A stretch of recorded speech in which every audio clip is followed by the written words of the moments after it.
All right, guys, welcome to our next lecture. Today we're going to be talking about performance management. I'll be honest with you guys, this is not one of my favorite areas, but it is an important part of IO psychology, so we'll be talking about it. By the end of today's lecture, I would like for you to understand why evaluating work performance is important. We'll talk about the difference between a traditional performance appraisal system and 360-degree feedback systems. I'd like for you to be able to distinguish between what are called relative and absolute rating scales. Then I'd like for you to be able to compare and contrast common rating scales by describing appropriate use and pros and cons for each type. Then we'll talk about some common rating errors and ways that we can reduce error. Then we'll talk about factors that influence perceptions of fairness in measuring performance. And then finally, we will describe some factors that enhance the defensibility legally of a performance management system. So moving on, today we're going to talk about performance measurement, as I said, and if you think about it, performance measurement is really everywhere. Your professors and TAs measure your performance in the classroom. If you watch the news, you see ratings of our own president, Barack Obama. We even see performance rated on our favorite reality TV shows. Where we commonly see performance measurement and where we will focus our time today is measuring performance at work. What I want to emphasize to all of you is that performance measurement is really more than the year-end review. In fact, there are many purposes for performance measurement. Let's talk about those. For example, we use performance data for measuring that also important criterion that we've been focusing on in the last week, which is job performance. We use performance measurement as a development tool to improve the strengths and reduce the weaknesses of employees. We also use performance measurement as a way to share with employees what is the appropriate standard of performance. In addition, feedback about performance can be used to increase motivation and satisfaction of employees. We can also use performance measurement as a reward and to promote employees, but also, unfortunately, to decide who gets laid off or fired. In general, there are two approaches to evaluating performance. One, performance appraisal, is what most people are familiar with. The definition of performance appraisal is, as I just said, what we typically understand as the systematic description of job-relevant strengths and weaknesses. Most of us have what is commonly known as the typical performance appraisal, where we're evaluated once a year by our supervisor, and we get feedback that one time during the year. We are, meaning us, the employee and the supervisor, will agree about the level of effectiveness that we need to have in our job, and then we will take together steps to improve our performance. The role of the employee in a performance appraisal the employee's role in performance appraisal is simply to accept the evaluation and the steps to improve. So there's not a whole lot of freedom where employees are concerned with the performance appraisal system.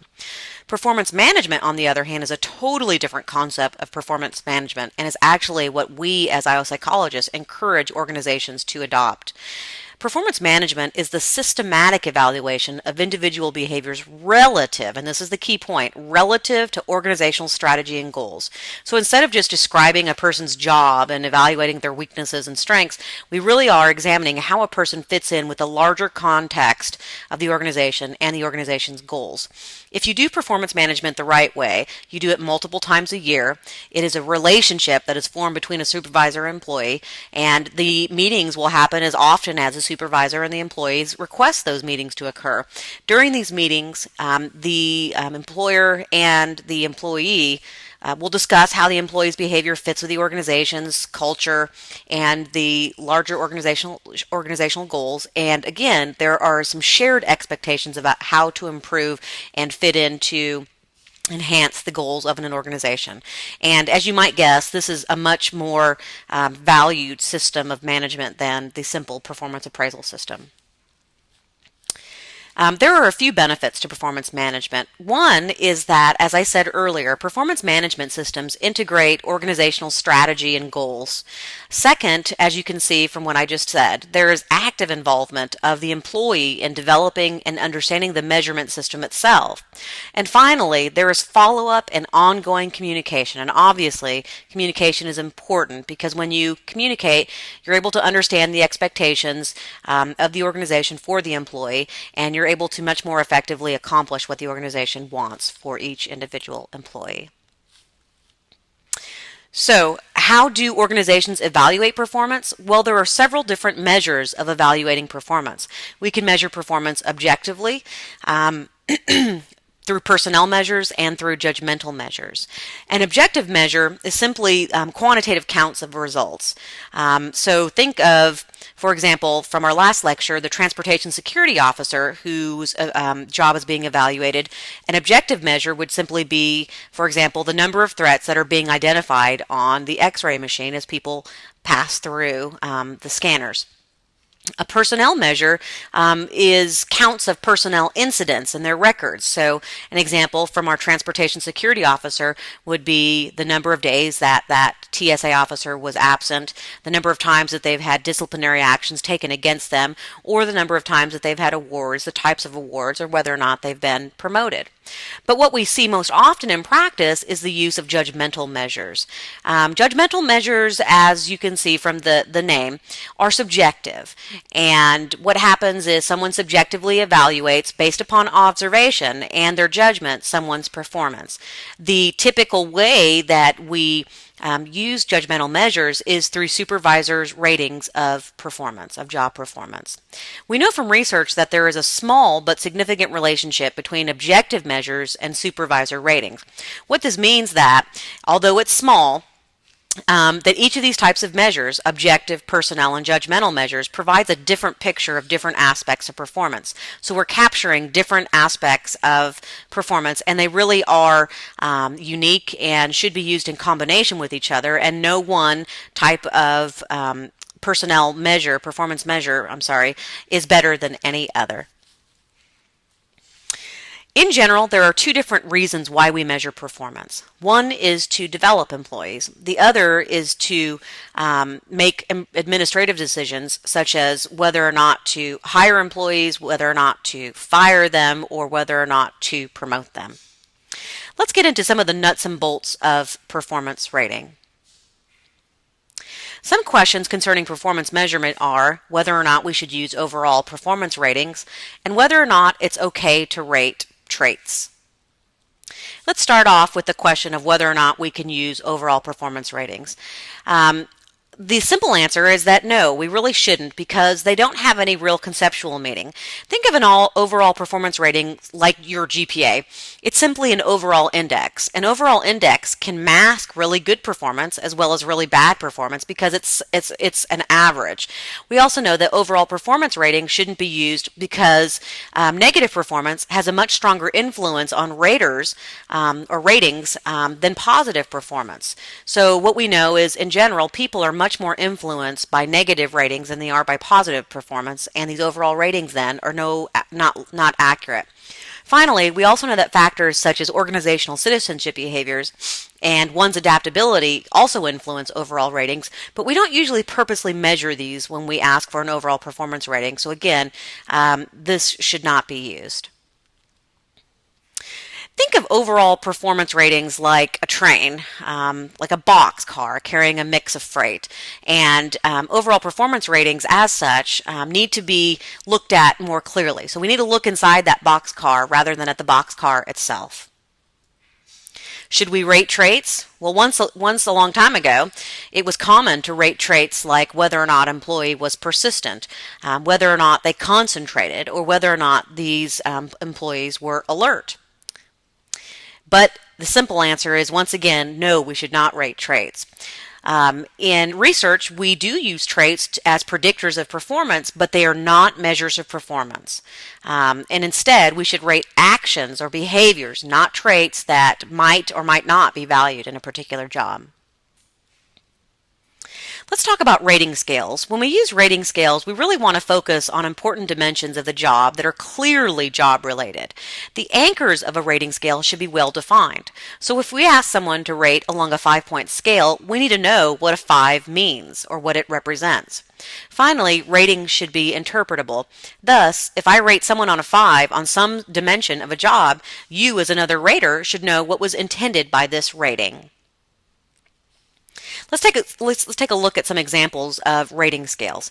We're starting off with a rating scale that is not so good. Take a look at this one.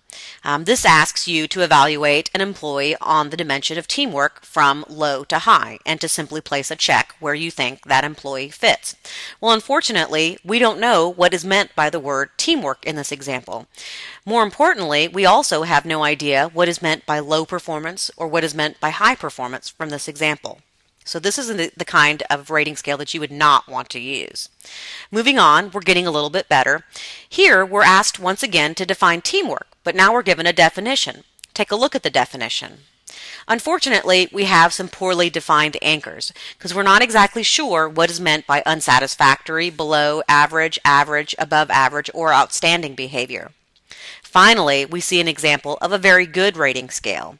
Here, we have a very well-defined dimension with the example of teamwork being defined clearly, and we have anchors that are clearly defined. So, for example, a 2 says that the employee considers input from others prior to making decisions, responds to feedback and works well with others, and contributes to the team by meeting deadlines. So again, this is an example of a very good rating scale. In terms of judgmental measures, there are 2 different types. There are relative rating systems where people are compared to one another, and we'll talk about some examples of this in a few minutes. And on the other hand, there are absolute rating scales where performance is evaluated against a reference point, a criterion, or a standard. And again, we will talk about examples of these. And there are pros and cons to each of these systems that we'll talk about in just a couple minutes when I introduce some specific examples of judgmental rating formats. One type of performance measurement is a checklist. In a checklist, a rater is presented with a list of behaviors and then asked to place a check next to each of the items that describe the ratee. The items usually have weights, but unfortunately the rater is blind to this, and that's because they might be biased or influenced by those weightings. So here's an example of a weighted checklist for a college professor, and it asks you to check all of those that apply. And so you might say that a professor has lectures that are adequately organized and that the instructor is enthusiastic and friendly. Here's an example of a forced choice format for a college professor. In this example, a rater, might be asked to choose at least 2 out of the several options that follow. Sometimes forced choice rating formats force a rater to provide negative information about a ratee as well. Here's an example of a relative rating system called a paired comparison.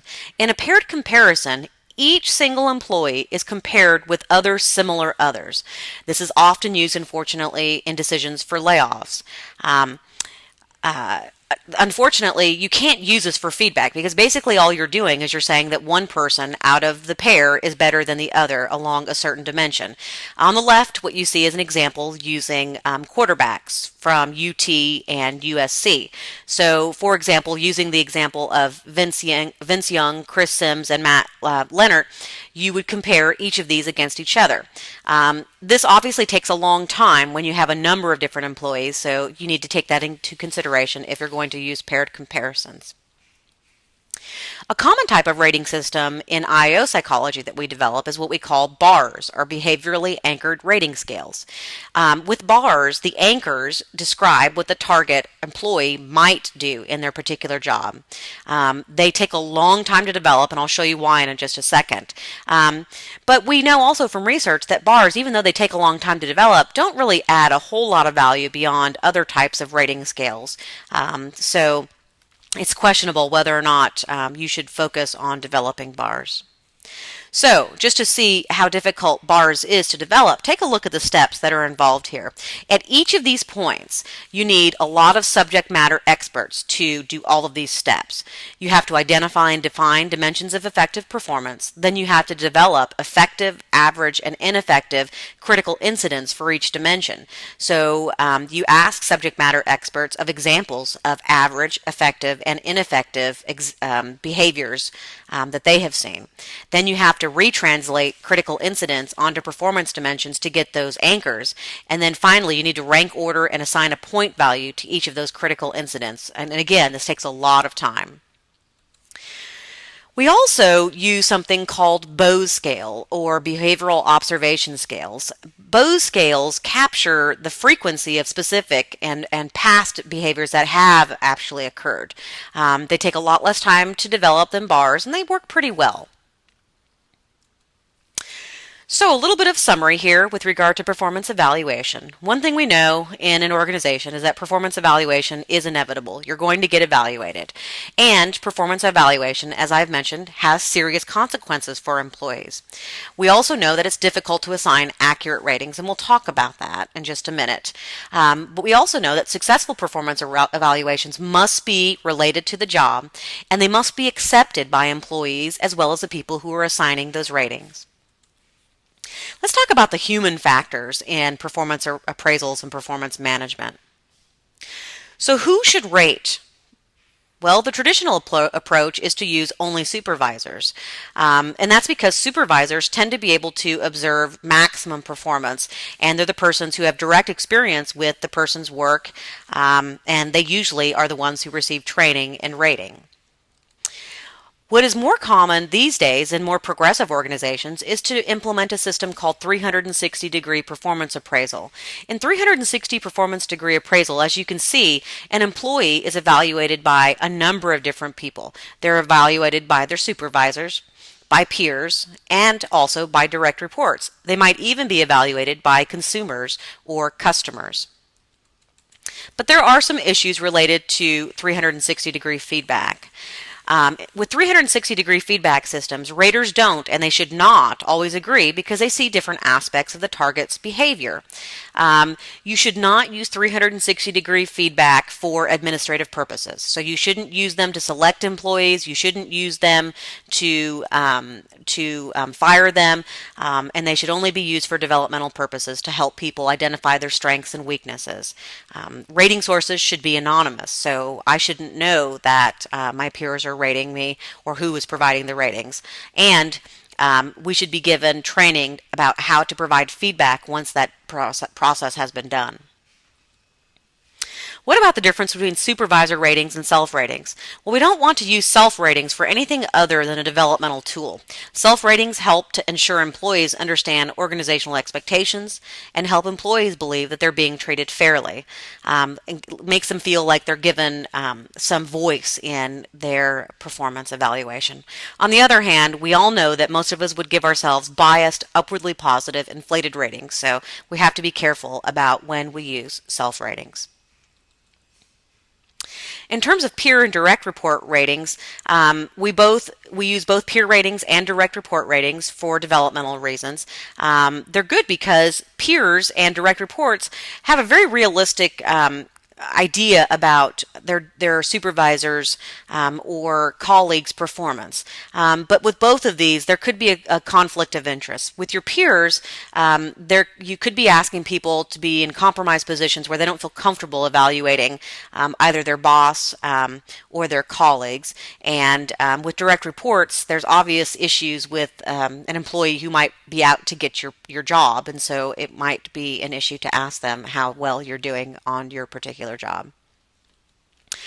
So let's talk about factors that influence ratings. Judgmental errors can be purposeful and inadvertent, and we'll talk about 3 different types of common judgmental errors. These are central tendency, halo effect, and the leniency or severity effect. Let's start by talking about central tendency. With central tendency, raters have a tendency to say that everyone is average. So they don't endorse the negative end of a scale, they don't endorse the positive end of the scale, and it can be a problem because if everyone is average, how do you make decisions about the average employee? One thing that you can do, and with all of these errors, is to make sure that you have well-defined rating scales and that you get raters to really buy into the importance of assigning proper ratings. With the leniency and severity error, we have raters who will only endorse the polls. So they're either being too harsh or they're being too lenient. Again, one of the things that we can do is to provide well-defined rating scales, but we can also ask raters to provide forced distributions or rank orders. So even though they say everyone is unsatisfactory, we might say, okay, rank everyone in order from 1 to 10, forcing them to make a decision about who is performing best and who is not performing very well. Finally, there's the halo effect, which is what occurs when ratings are based on one's overall impression of the target. So, for example, let's say that I'm evaluating the performance of both my friends Dana and Eric. And let's say that I think Dana is just wonderful. She's a great leader. And let's say that she really isn't maybe that great with regard to integrity and time management, but because I'm so overly influenced by her leadership, I give her above average ratings on everything. And let's say I think pretty much the opposite of Eric, and let's say, but he's not so bad with regard to integrity and time management. Well, again, halo effect occurs when I look at one aspect of their performance and rate them overall based upon that one aspect of performance, whether it's lenient, I'm sorry, not using the word lenient, whether it's too high or too low. The key to all of these judgmental rating errors is training, and more training. There are different types of training that we can do. We can do administrative rater training and make sure that raters understand the meaning of the anchors. There's psychometric training where we train raters on those halo, severity, and central tendency rater errors, teach them to identify them and to reduce those ratings when they evaluate employees. Finally, there is frame of reference training. Frame of reference training involves some of what we've already talked about. Basically, you provide raters you provide them knowledge about the importance of rating employees, and you tell them about how performance is multidimensional. You help them to define anchors. You give them practice rating exercises, and then you give them feedback to let them know what they're doing. And in essence, what you're trying to do is you're trying to calibrate raters so that they all understand what is meant by performance.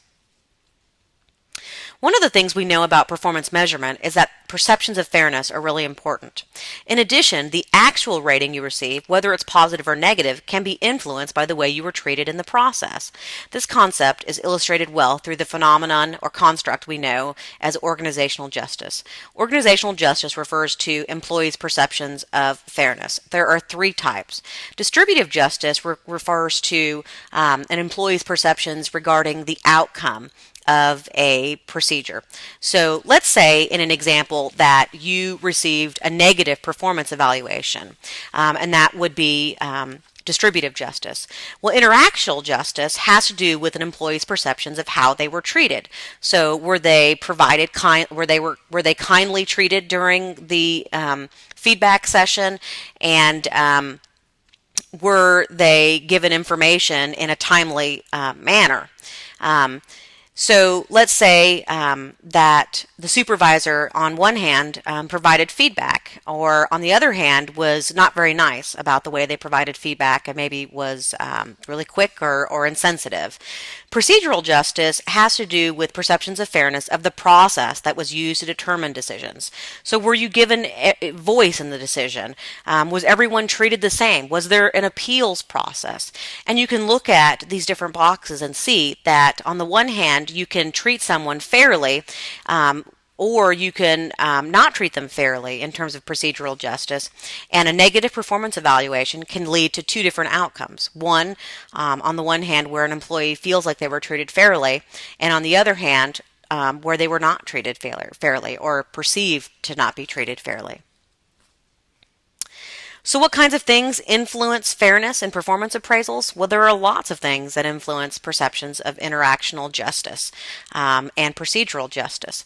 So in terms of interactional justice, what we suggest to organizations and to raters is that you really should be nice to the people that you evaluate. That doesn't mean to be fake or to be erroneous in your judgments, but you should be nice and treat people as humans. You should also provide timely feedback. feedback. So you don't evaluate someone and then wait for 2 months to tell them about how they did. You need to tell them in a timely manner. In terms of procedural justice, you should evaluate people on a regular basis, so they should be given opportunities to correct themselves. Employees should be able to participate in designing the system.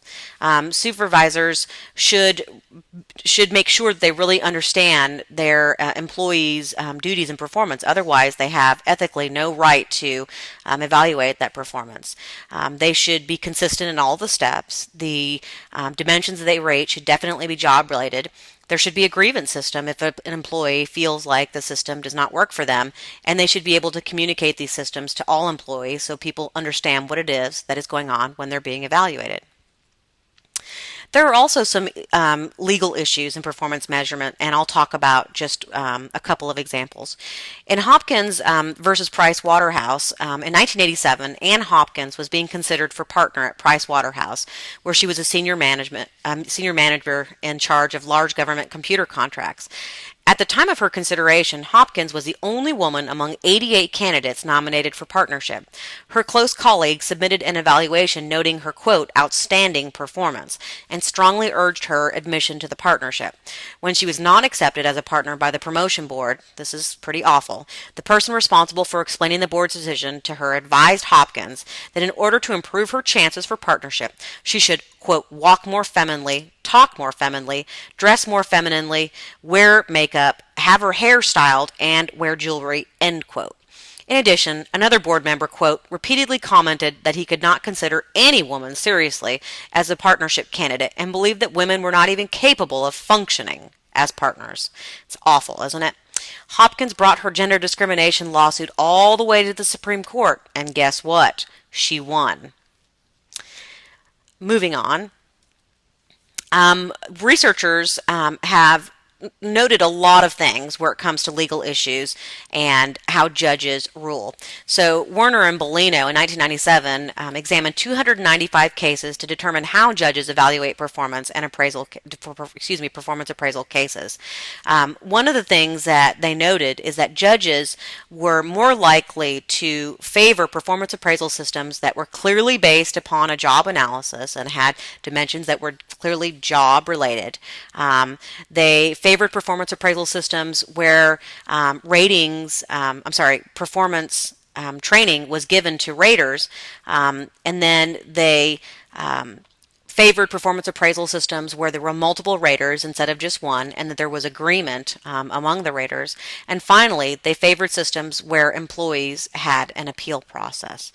Okay, that was a huge mouthful. We covered a lot, and as I said, I might have quickly gone through that more because this isn't one of my most favorite areas, but I do hope that you learned something from this and enjoy yourselves the next time you're being evaluated and stick up for yourself. Take care. Bye-bye.